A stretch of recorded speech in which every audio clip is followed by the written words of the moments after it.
Om Namah Shivaya. Om Namah Shivaya. Om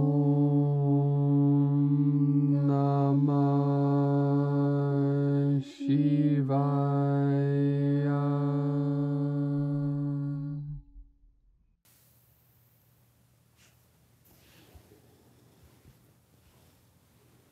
Greetings, beloved beings of light. Happy 888 Lionsgate portal. Hope your day is most beautiful and blessed. I want to do a special teaching, a special presentation for you to transmit a gnosis of your awakened mind, of your Buddha nature. I wanted to create something for our tribe, for our team, for all of those that have been supporting us over the years. You see, when I sit down to create these Dharma talks and teachings, I think of my mind, what if this was the last video I ever make? What if this is the last teaching?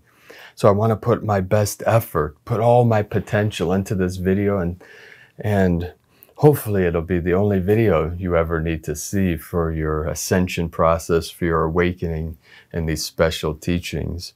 You see, the masters, the teachers, the guides, the gurus, since I was a young man, were very kind to me and taught me many things. I sat at the feet of many masters since I was 17 years old.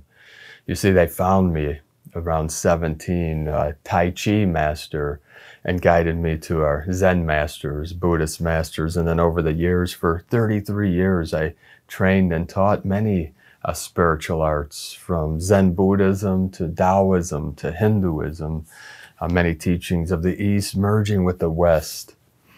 You see, and one of the concepts that the masters, the teachers, the guides, gurus, sifus transmitted to me is the knowledge of impermanence, how impermanent all things are.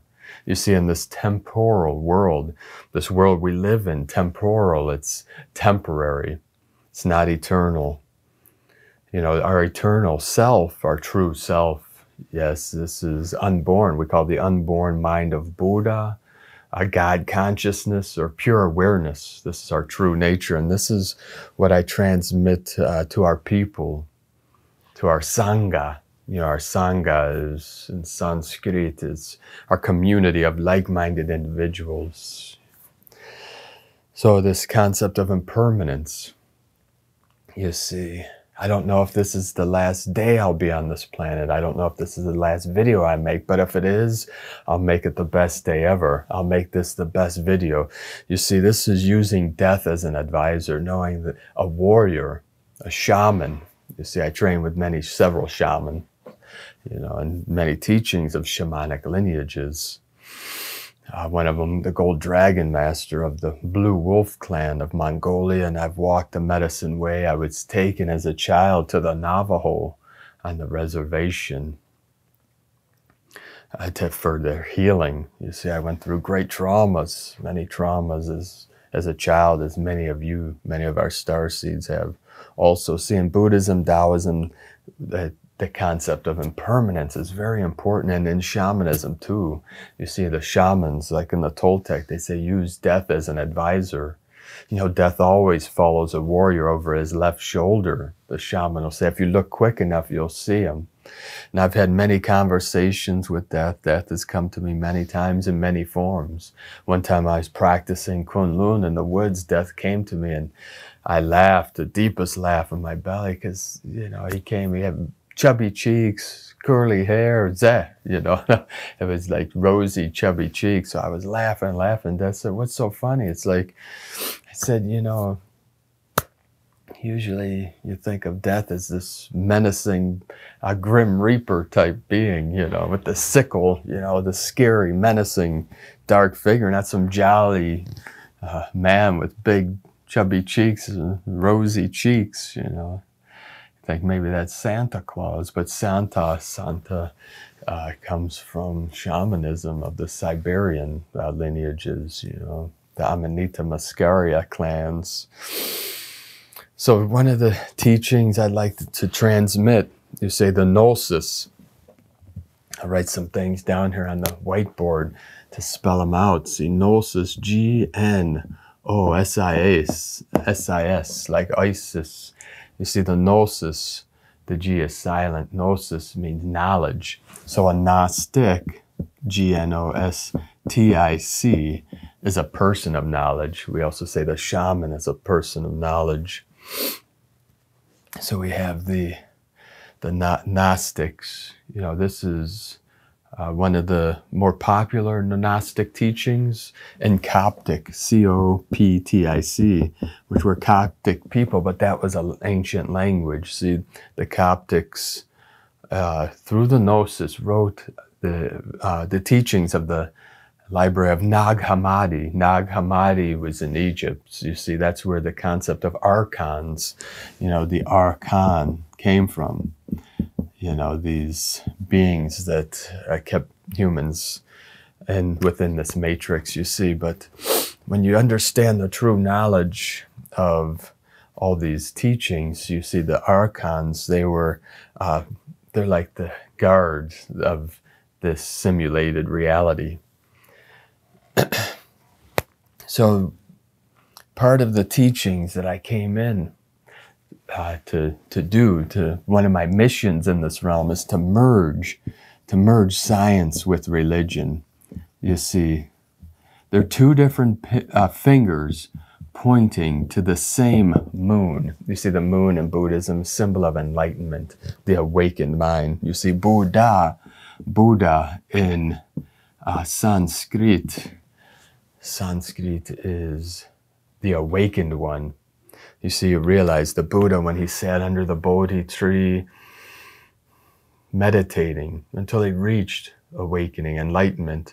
When he realized his true nature, he pointed one finger to the heaven, one to the earth, and he said, "In the heavens and upon the earth, I alone am the world-honored one." Meaning that he realized that there is only one consciousness, one awareness, but that one awareness separated itself into infinite forms. You see, that pure awareness, that unborn mind of Buddha, is the awareness that sees, that thinks, that feels. You know, it's our original mind. It's a reflection of Source. You see, for many, many years, I studied the teachings of the great minds of Walter and Leo Russell. You see, when I speak of God being the still white magnetic light at the center of all things, that came from Walter Russell. He created what's called Russellian physics. And his wife, also a genius, Leo, spelled L-A-O. See, she changed her name. She was, I believe, British. And when she married Walter, I think her birth name was Catherine or something like that. She changed her name to Leo. See, after the great sage of Taoism, you see Lao Tzu, see, we pronounce it L-A-O as Lao in Chinese. Lao Tzu, T-Z-U, Lao Tzu. Lao Tzu is the great sage, the Taoist. You see, T-A-O, the Tao. See, T is like a D sound in Mandarin Chinese, at least. The Tao Te Ching, a classic book of the way. The Tao is the way. You see, when Jesus Christus said, "I am the way, the truth, and the light, the life." You see, it's all the same. The way, the Tao is the life, the light. God is the light. You see, the still white magnetic light at the center of all things, and it is everywhere. You see, you are that still white magnetic light that took on a form. You know, from the formless to the form and back into the formless again. So we have this very popular, so real quick before I go down that path, that timeline, Leo, she pronounced it Leo. So she really loved the works of the Tao Te Ching and Lao Tzu. So she changed her name to Leo. And one of the greatest books ever written by Leo, I have a copy in my library back in Cleveland called Love, was just the name of one of her more popular books. And she, I'm not sure why she pronounced it Leo. Maybe she felt that was a feminine way to say loud.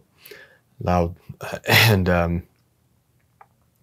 so that book, I have a copy in my library with a written note to one of her students and signed by her. It's very special because she was a very special person. Her and Walter really transformed my life through their teachings, which I studied many years.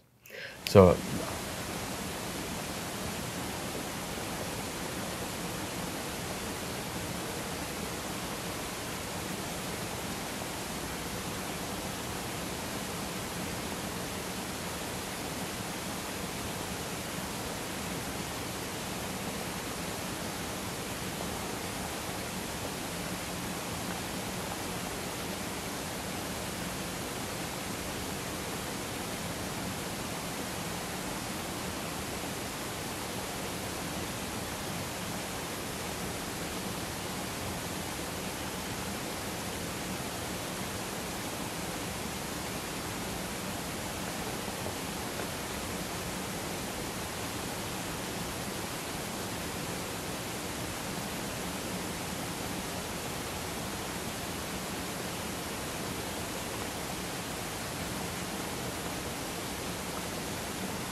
So Walter Russell and Leo Russell would teach, they also wrote a book, God Will Work With You But Not For You.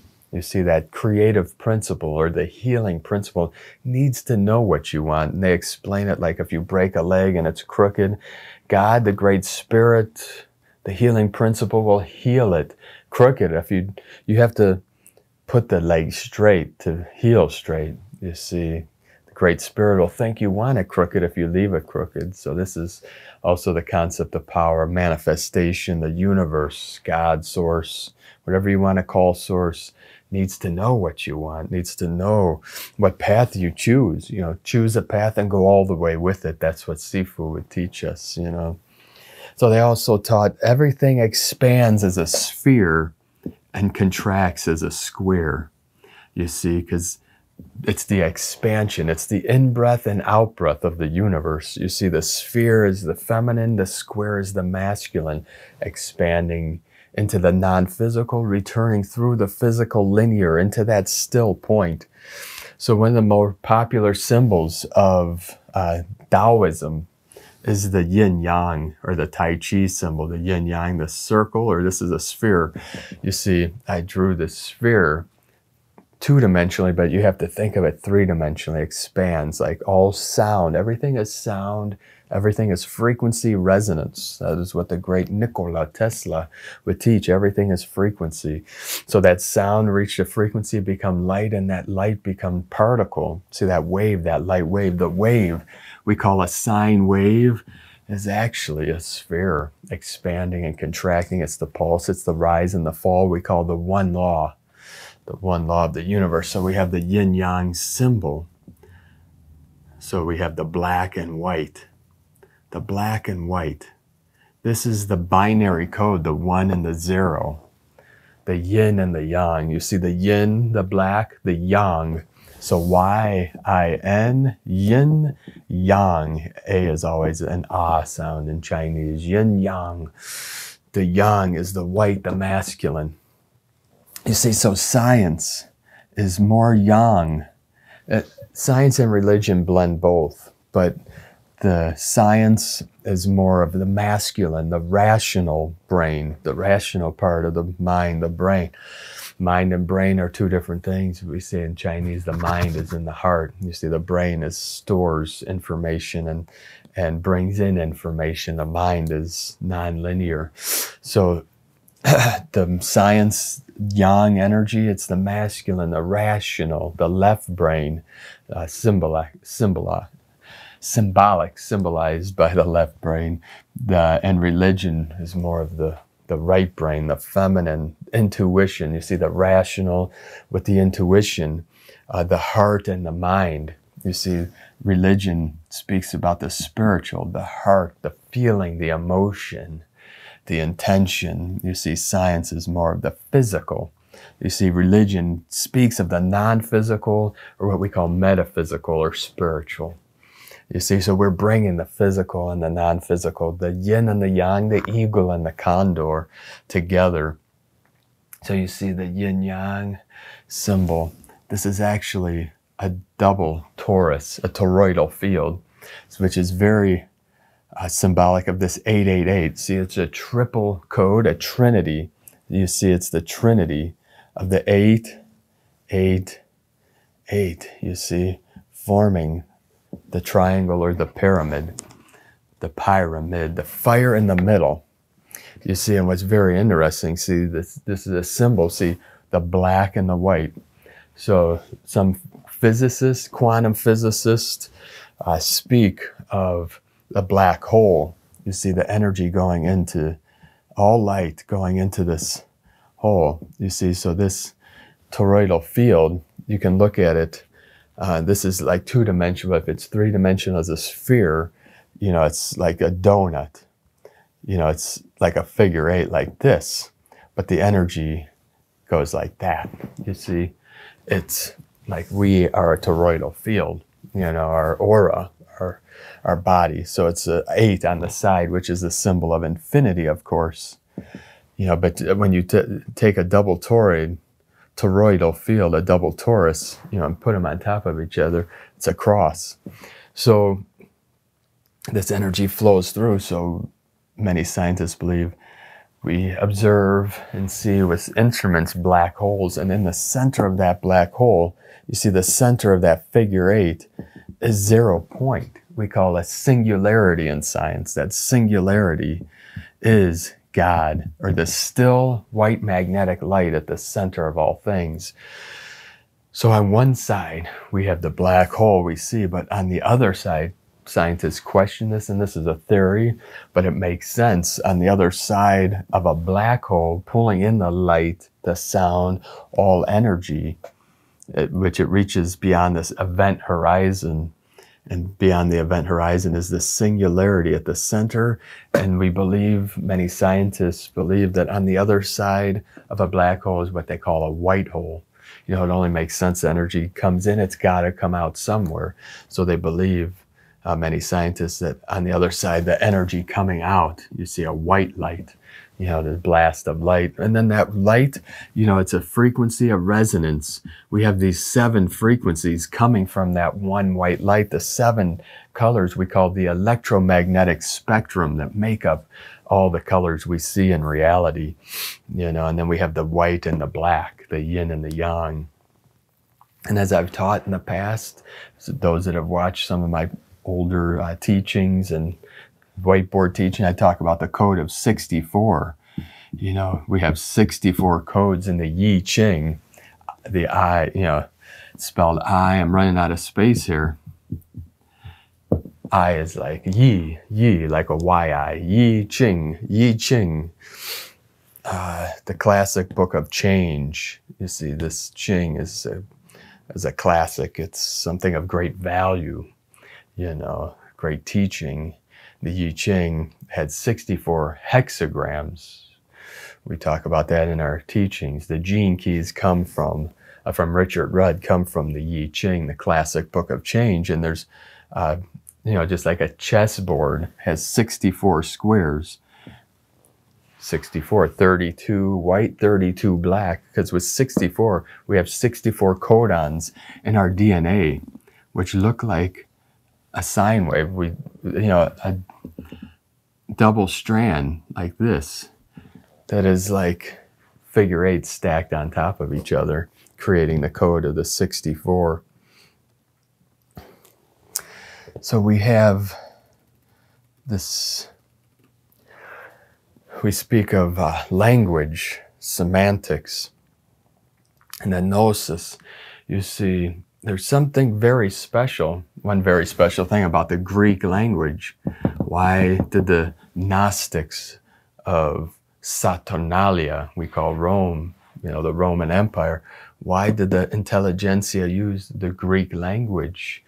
You see, what's very special about Greek, it's one of the first languages that had vowels in their alphabet, A-E-I-O-U, so that's why Iesus, I-E-S-U-S, was the Son of God. Iesus, Iesus, and then that I, through the evolution of language and the changing of the text, became the J. That's why people say Jesus now. Many of you know this already, but why they used the Greek, because not only vowels are special because they're a harmonic resonance. In the ancient languages, they did not have vowels. They only had consonants. Consonants, like the ancient Hebrew. The modern Hebrew has vowels. They add them later, but the name of God, Y-H-W-H, Yod-He-Vod-He, was the name, the ancient Hebrew, but they eventually put Yahweh, added the A and the E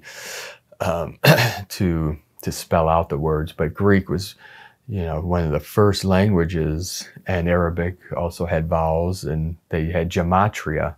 Gematria is numbers. Each letter symbolized a number. So the hidden teachings of these religions, of these spiritual lineages, encoded the hidden teachings, the true teachings in the numbers. And there's a great book. I'll put a link in the description below. It is called Jesus Christ, the Son of God, Ancient Cosmology and Early Christian Symbolism by David Fiddler. I'll put a link below. If you click on that link, it takes you to Amazon. We get a very small commission for that, so we'll put that down below, and that helps us out. We don't get much, but every little bit helps. And so the gematria, see, the word alphabet, alpha, beta, alphabet, comes from the Greek word, the Greek letters, alpha, beta, alphabet. Alpha's A, beta, B, 1 and 2, when you translate. So that book, Jesus Christ, the Son of God, S-U-N, is spelled S-U-N because David Fiddler translates all, a great part of the New Testament into gematria and shows you the beautiful, amazing sacred geometry that was hidden within the New Testament. It's an amazing book. Recommend it for everyone. Also, another great book that combines science and religion is The Physics of Immortality by Frank Tipler. I'll put that link below too, and he explains, based on quantum physics, the holographic nature of the universe and many other concepts of physics, to explain how everything in the Bible could be true based on physics. It's an amazing book, and it's very eye-opening. This is very awakening information, very awakening knowledge. You see, we came here to awaken humanity. And there's one concept I would like to explain. Let me see if I can find the eraser. That's okay. I'll find some space here. We're filling up. I got to end this here soon, running out of time. I have a few more minutes to finish this up.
So a couple concepts.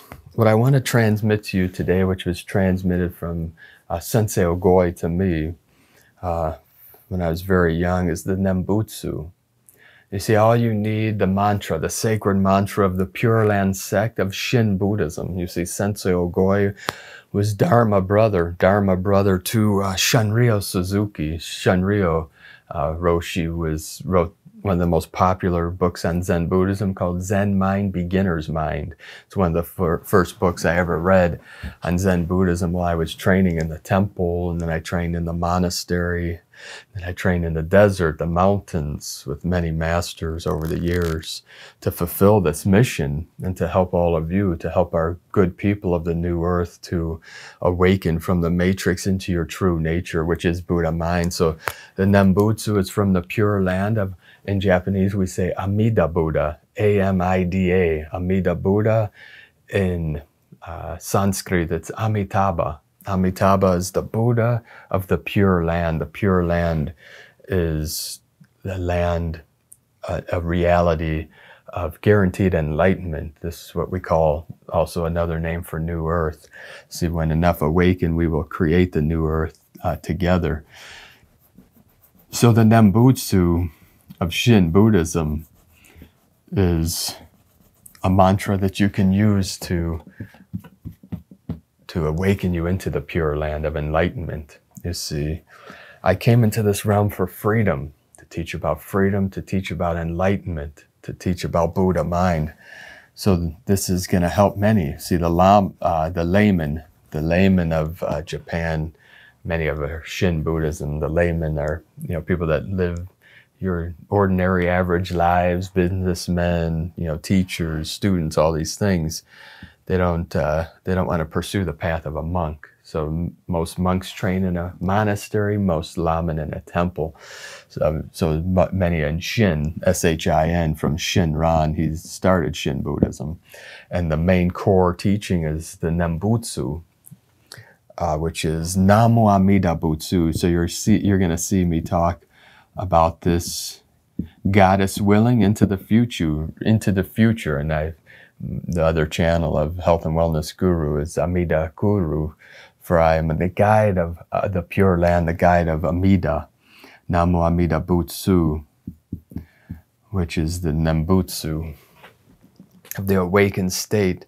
So mu is not a thing, is our true nature. The Zen masters say from the very first, not a thing is. See, this is what we call original mind, or the void, emptiness. So from emptiness in the form to emptiness. You see, that is the paradox. Emptiness is form and form is emptiness. So Namo Amida Butsu, you can do gasho with prayer pose, prayer posture. Namo Amida Butsu, Namo Amida Butsu, Namo Amida Butsu. I take refuge in the Buddha of infinite light and infinite life. This is the awakened state. So two concepts, fingers pointing to the moon, again, that they're not the truth itself, but they point to the truth. Bankei, Zen Master Bankei, would teach that all beings are born perfectly awakened Buddha. And he did not mean being born in the body, but birth as in the birth of consciousness. You see, when that pure awareness realized the I am presence, realized that I am, that I exist, it turned the wheel of Dharma, turned that wheel of truth to manifest into reality. So Bankei taught all beings are born perfectly awakened Buddhas. We awaken from the dream. We awaken from the silence. We awaken from the stillness into form. We awakened into the manifestation of mind, of the pure mind, of the clear mind of bliss. And Bankei also taught that all things are perfectly resolved in the unborn mind of Buddha. Any problems, any drama, any conflicts are perfectly resolved. The interference pattern, when we sit in that still center and let go in samadhi and nirvana, the pure state, the pure consciousness, there are no problems. There's nothing rising or falling at 0 point. It's the unborn mind of Buddha, that eternal mind, because You cannot die because you were never born. You just don't remember who you are. We are born into this body, but we are not this body. This body is a form of our awareness, of our consciousness. So we just have a couple more minutes here. So I want to end this thanking you all for joining me today. Thank you, all of you, for continuing to support us in our work and mission, those on our Patreon page, those that send us donations, those that send us our prayer, those that leave comments, that share our videos. It's all important to help us to be able to continue to bring this work in our daily transmissions. You see, the transmissions brings our people in, and then the gnosis comes out of it, the gnosis, you see. We must attract with these beautiful things. I want to let you all know many of the things I talk about are the beauty of this world, our star nations, the beauty of the new earth, to bring you into the knowledge that's behind all these things. There's nothing wrong with these beautiful concepts, but the truth is that I am here now in this body where I always am. This is the truth, of the I am presence, that are hearing these words now, that came to you in this time of this great shift of the ages. So have a most beautiful, blessed Lion's Gate 888 portal and great awakening as we transform this realm into the paradise she has always evolved to be. The eagle and the condor send our love, blessings, and bliss. We love you all. Namaste. Om Mani Padme Hum. Om Mani Padme Hum. Om Mani Padme Hum.